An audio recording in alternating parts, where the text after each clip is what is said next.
Salut les devs et bienvenue dans ce deuxième épisode de la série pour apprendre à développer des pages web avec HTML5. Dans cet épisode, on va voir ensemble de nouvelles balises qui vont permettre de structurer nos pages web afin de les rendre un petit peu plus lisibles. On verra ce qu'est un attribut de balise et surtout, on va faire des liens entre nos pages pour pouvoir naviguer sur notre site. C'est parti!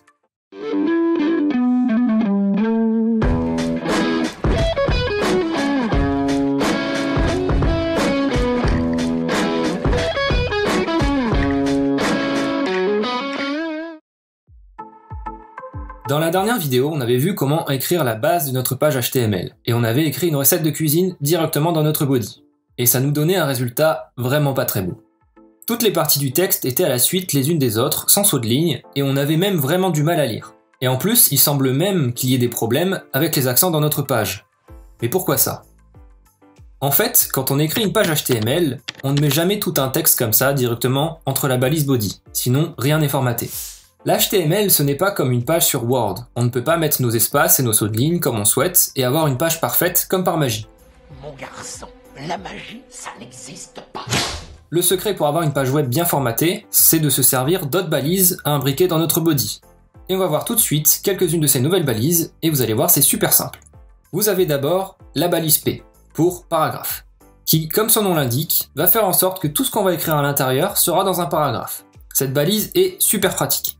Une autre balise très pratique aussi, qui va ressembler à la balise P, c'est la balise div, pour division. Cette balise va servir à diviser le contenu de notre page. Avec ces deux balises, on va déjà pouvoir commencer à structurer notre page. Donc si on ouvre notre éditeur de texte et qu'on reprend le code de la dernière fois, on avait une recette directement dans le body. D'ailleurs, si vous n'avez pas la recette, vous pouvez trouver le lien dans la description de mon GitLab où vous allez pouvoir copier-coller la recette pour pouvoir vous-même faire en même temps que moi dans la vidéo. Donc je vous le rappelle, cette recette donnait une page comme ça. Donc tout était imbriqué et on avait des problèmes d'accent. Donc je vais réduire un petit peu la page, hop, voilà. Donc maintenant ce qu'on va faire, c'est qu'on va mettre des nouvelles balises, on vient d'en voir deux, la balise P et la balise div. Donc on va regarder un petit peu notre texte HTML et on va essayer de regarder où on peut mettre nos balises. Donc en regardant bien la structure, on peut voir ici qu'on a le titre principal de la page et on va avoir deux sous-catégories dans le titre. Donc l'ingrédient et préparation. Donc idéalement, ce qu'il faudrait qu'on fasse, c'est qu'on sépare cette partie-là avec cette partie-là. Donc pour séparer, on va diviser. Et pour diviser, je vous ai dit tout à l'heure, on va utiliser division. Donc c'est parti, on va écrire la balise div directement ici. Div. Ensuite, on va en dessous et on met div. Donc là, on a séparé notre première partie de notre deuxième partie. Et on va faire exactement pareil avec la seconde partie. Super. Maintenant, on va essayer de regarder qu'est-ce qui pourrait constituer un paragraphe. Donc on va avoir ici nombre de personnes 6 qui va, même si c'est court, constituer un paragraphe à lui tout seul. On va avoir aussi la recette qui va constituer un paragraphe. Donc j'englobe la recette avec ma balise P. Et si vous regardez bien ici, on a un problème, c'est que l'indentation n'est pas bonne du tout. Parce qu'on a la balise div, et dans la balise div, on a une balise P, sauf qu'elle est au même niveau que celle-là. Donc il faut qu'on fasse une indentation sur chaque ligne. Ce qu'on peut faire aussi, c'est passer cette ligne-là juste en dessous, et refaire une indentation pour que ça soit propre. Voilà, comme ça c'est déjà beaucoup plus clair. Donc on va faire pareil avec le deuxième paragraphe. Donc ici on a préparation, donc hop, c'est un paragraphe. Je le mets entre la balise P et je recommence. Je prends toute la recette et je la remets dans la balise P. On n'oublie pas l'indentation, donc ici on a une div. Parfait, on sauvegarde et si on rafraîchit notre page, eh bien on commence à avoir une page HTML qui est déjà un petit peu plus lisible. Maintenant, vous pouvez voir qu'on a deux listes. On a ici une liste d'ingrédients et ici une liste d'instructions à suivre pour faire la recette. Il existe deux types de listes en HTML, les listes ordonnées et les listes non ordonnées. Dans notre premier cas, pour les ingrédients, on doit faire une liste non ordonnée. Donc c'est facile, on a tout simplement à entourer nos ingrédients d'une balise qu'on appelle UL, pour Unordered List. Voilà. Et pour chaque ingrédient, on doit aussi entourer d'une balise LI, pour List Item, comme ceci.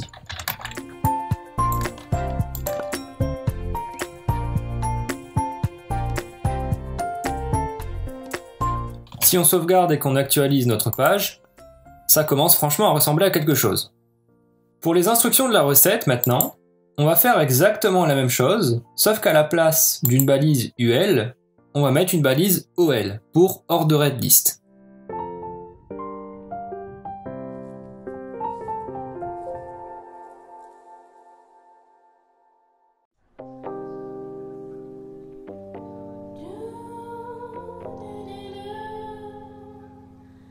Donc faites très attention quand vous éditez de l'HTML. Moi, mon éditeur, par exemple, il me rajoute des balises fermantes, etc. tout seul. Donc c'est pas forcément super pratique là dans la vidéo, c'est pratique quand on commence à coder tout seul. Mais faites très attention parce que ces balises, si elles sont incluses dans votre code ici, bah ça va commencer à bugger. Parce que vous allez avoir 2 balises fermantes pour le list item ici. Donc au niveau du résultat, on a bien une liste ordonnée avec des numéros de 1 à 9. Ça commence à avoir enfin une belle forme. Maintenant, on va s'occuper des titres. En HTML, vous avez la possibilité de mettre 6 niveaux de titres. Le titre niveau 1 sera le titre principal et le reste, ce sera des sous-titres. C'est exactement pareil que dans les cours à l'école. Vous avez le titre du chapitre, donc de niveau 1, le titre de la partie, de niveau 2, et ensuite vous avez le titre du thème de la partie, et même parfois des sous-thèmes et des sous-sous-thèmes, pour ceux qui font des études en histoire géo. L'important étant d'essayer de classer ces titres de façon à ce que ça soit le plus logique possible, et surtout de n'avoir qu'un seul titre de niveau 1 sur chaque page web. C'est très important pour le référencement de votre site sur Google. Et oui, gardez à l'esprit qu'un squelette HTML bien construit aidera Google à bien vous positionner sur le moteur de recherche. On appelle ça le SEO, et on en parlera dans d'autres vidéos. Pour en revenir à notre page HTML, on a donc 6 nouvelles balises pour les titres. Une balise titre en HTML commence par un H pour Heading, suivi du niveau du titre. Donc pour le titre principal de ma page, ce sera H1. Donc si on retourne sur notre code HTML, on va avoir 2 titres à mettre. On a d'abord le titre de la page et le titre des catégories de recettes. Donc le titre de niveau 1, on commence avec une balise H et on met le niveau, donc 1 ici. On ferme la balise et on met le titre entre la balise. Et pour le titre de niveau 2, eh bien, on fait pareil, mais avec le niveau 2. C'est vraiment super simple. Donc on n'oublie pas l'indentation parce qu'on est dans la div ici. Hop, voilà. On a un deuxième titre de niveau 2 à mettre ici pour préparation. Donc si on sauvegarde et qu'on actualise la page, on a bien des titres plus gros pour le H1 et moins gros pour le H2. Nickel. Maintenant qu'on a nos titres, nos listes et nos paragraphes, on a une page web qui est structurée. Mais il nous reste 2 choses à faire. Vous pouvez voir que tout en bas de la page, on a ce qui semble être une nouvelle recette de tarte au thon. Sur notre site web, ce qu'on aimerait faire, c'est un lien vers cette page web, vers cette nouvelle recette. Comme ça, on pourrait se dire qu'on a une page HTML pour chaque recette de notre site, et tout serait bien rangé. En HTML, pour faire des liens vers une autre page HTML, on va utiliser une nouvelle balise qu'on note A pour Anchor. Mais on va avoir un problème. Comment on va faire quand on va entourer notre lien de la tarte au thon pour dire sur quelle page HTML on veut se diriger ? Eh bien, en HTML, chaque balise peut avoir ce qu'on appelle des attributs. Un attribut en HTML, c'est tout simplement, dans la balise d'ouverture, une clé qui va correspondre à une valeur. Bon, ça peut même être une clé tout court, mais on verra ça plus tard. Une clé, c'est tout simplement un mot. Et une valeur, c'est aussi un autre mot, mais on l'entoure de guillemets. Et encore une fois, grâce au W3C, on va pas mettre n'importe quel mot. On va avoir différentes règles à suivre pour avoir une page HTML valide. Aussi, pour définir quelle clé correspond à quelle valeur, on va utiliser le signe égal entre la clé et la valeur. Dans le cas de notre balise A, on va utiliser la clé qui s'appelle href et qui permet de définir un lien vers la page où on souhaite aller quand on clique sur le lien. Et il existe 3 types de liens. Les liens absolus, les liens relatifs et les encres. Les liens absolus vont vous permettre de faire un lien vers votre site web ou un autre site web, comme YouTube par exemple. Ces liens, vous les connaissez déjà, ce sont ceux qui commencent par HTTP dans votre barre de navigation. Les liens relatifs, eux, vont vous permettre de faire un lien de votre site web à votre site web. Comme par exemple quand vous naviguez sur le menu du site. Un lien relatif, c'est simplement un chemin d'accès d'un fichier HTML à un autre fichier HTML. Et c'est ce type de lien qu'on va utiliser juste après. Et vous avez en dernier les encres. Les encres, ce sont des liens de votre page à votre page. C'est un lien qui permet par exemple de bouger du haut de la page vers le bas de la page en un clic. C'est un type de lien qui s'utilise beaucoup dans les portfolios one-page car ils permettent de scroller le navigateur jusqu'à la section sur laquelle on a cliqué. Et on verra comment faire ça plus tard quand on verra d'autres attributs. Donc pour notre page HTML, on va faire quelques modifications. D'abord, on va renommer notre fichier hello.html pour rester cohérent avec le reste de notre site. Ici, on est sur une recette de tarte tatin, donc je vais l'appeler tatin.html. Ensuite, on va venir créer un nouveau fichier qu'on va appeler ton.html. J'aurais jamais cru appeler un fichier comme ça un jour. Dans notre ton.html, on va venir copier la recette de la tarte au thon. Pareil, vous pouvez trouver le lien Git avec la recette pour la copier-coller. Et maintenant, ça va être à vous de bosser un petit peu. C'est le moment de vérifier que vous avez bien compris les différentes balises, puisque vous allez appuyer sur le bouton pause, et essayez vous-même de créer votre page de la recette avec le thon. Donc allez-y, c'est parti, vous allez chercher la recette sur GitLab, et vous faites la page. Si vous avez bien réussi, vous devez avoir une page qui ressemble à ça, avec un code HTML comme ça. D'ailleurs, vous pouvez changer ici le titre, on va le faire tout de suite, de la page tatin. Et du coup, comme je l'ai renommé, je vais rouvrir la page, hop, voilà. Et celle-là, je vais la mettre par ici. Voilà, donc là on a nos deux pages HTML, maintenant on va pouvoir les relier ensemble. Donc sur la page tatin, on va aller tout en bas, ici, où on veut faire notre lien vers la page tarte au thon, et on va écrire notre balise A.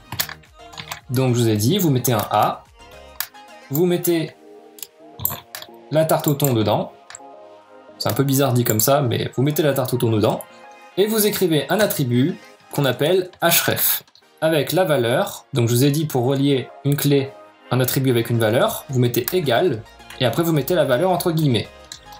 Ici, on va faire un lien relatif. Donc un lien relatif, je vous ai dit, c'est tout simplement un lien vers un autre fichier. Donc ici, on veut aller sur la page tarte au thon, notre fichier c'est ton.html. Si on sauvegarde, et qu'on actualise notre page de tomates cerises, on a un lien cliquable. Donc si on clique dessus, pouf, on arrive bien sur notre page de tarte au thon. Donc maintenant c'est à vous, appuyez sur pause, et vous allez faire la même chose pour revenir de la page thon à la page tatin. Donc ça doit vous donner un résultat comme ça. Et si vous actualisez sur la page de thon, vous avez bien le lien vers la page de tomates cerises. Voilà, donc maintenant on n'a même plus besoin d'avoir cette page-là, on peut naviguer sur notre site. D'ailleurs, si vous voulez une petite astuce, pour ouvrir la page dans un nouvel onglet, vous pouvez rajouter un attribut, target. Donc target égale, entre guillemets, pour la valeur, et la valeur, pour ouvrir un nouvel onglet, ça s'appelle blanc. Vous sauvegardez, vous êtes bien sur la page thon, et quand vous allez cliquer, hop, ça vous l'ouvre dans une nouvelle page. Donc voilà, c'est une petite astuce si vous avez envie d'ouvrir la page dans un nouvel onglet. Notre site HTML de cuisine commence déjà à bien prendre forme, mais il y a encore une chose qui gêne un petit peu la lecture. Les accents. Ils sont écrits bizarrement avec des caractères spéciaux, et ça gêne vraiment la lecture. Comme par exemple ici, pour le A, ou ici pour le E accent aigu. Et bien pour résoudre ça, on va utiliser une nouvelle balise avec un attribut. Vous le savez peut-être, un ordinateur ou un téléphone en fonction, c'est une suite de 0 et de 1 qu'on appelle le système binaire, et qui vient directement des puces processeurs. Ces puces électroniques contiennent ce qu'on appelle des transistors. Et ces transistors ont un seul rôle, laisser passer le courant ou pas. Quand un transistor laisse passer le courant électrique, c'est un 1. Quand il ne le laisse pas passer, c'est un 0. Et c'est pour ça que les machines ne peuvent comprendre que c'est 0 et c'est 1, et ils ne savent pas ce que c'est que la lettre A par exemple. Pour remédier à ça, on a inventé ce qu'on a appelé les tables de caractères. La première table, vous en avez peut-être déjà entendu parler, elle s'appelle l'ASCII. On a donc regroupé nos suites de 0 et de 1 par paquet de 8. Cette suite, on appelait ça un octet. Et chaque octet peut contenir une valeur entre 0 et 255. Je ne vous expliquerai pas comment dans cette vidéo, sinon ça va être beaucoup trop long. Sachez juste que c'est une histoire de puissance de 2. Du coup, l'ASCII c'est quoi? C'est tout simplement, on a fait correspondre un nombre entre 0 et 255 à une lettre ou un symbole, comme vous pouvez le voir à l'écran.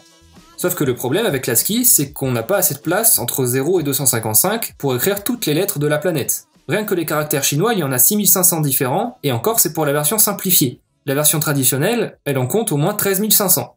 Donc on s'est dit qu'on allait regrouper plusieurs octets pour créer une sorte d'alphabet mondial avec les lettres et les chiffres principaux de tout le monde, et on a appelé ça l'UTF-8.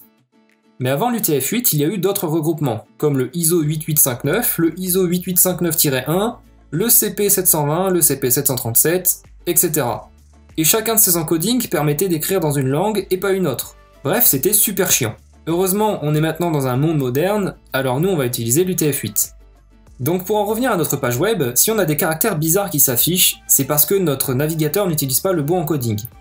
Pour dire au navigateur d'utiliser l'UTF-8, on va utiliser une nouvelle balise qu'on appelle la balise méta. La balise méta permet d'écrire des métadonnées dans notre document, c'est-à-dire des informations qui vont être lues par le navigateur, mais qui ne vont pas être affichées. Les balises méta s'écrivent dans notre head, et d'ailleurs tout ce qui est écrit dans le head est lu et interprété par votre navigateur, mais il n'est pas affiché à l'écran. Donc on va se positionner juste au-dessus de notre balise title, et on va écrire la balise méta. Donc méta, charset, pour l'attribut, égale, et pour la valeur on va mettre UTF-8. Donc si on sauvegarde et qu'on actualise la page Tatin, donc c'est celle-là, on n'a plus de problème d'accent. On va faire exactement pareil pour l'autre page, donc on va la copier-coller, et on va mettre la balise méta ici. Hop, donc là on recule, on sauvegarde, on va voir la page ton, et voilà, plus de problème d'accent. Donc notre page web est maintenant correctement affichée, et on arrive même à naviguer entre les pages. D'ailleurs, vous n'avez pas remarqué une chose avec notre balise méta? Oui, il n'y a ni balise d'ouverture, ni balise de fermeture, mais un mélange des deux. On appelle ça la balise simple, et on en utilisera dans la prochaine vidéo quand on va voir comment inclure des images sur notre site et comment organiser les différentes parties de notre site en HTML moderne.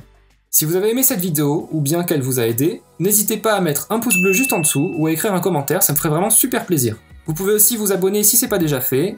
En tout cas pour moi, je vous retrouve la semaine prochaine pour une autre vidéo. Ciao!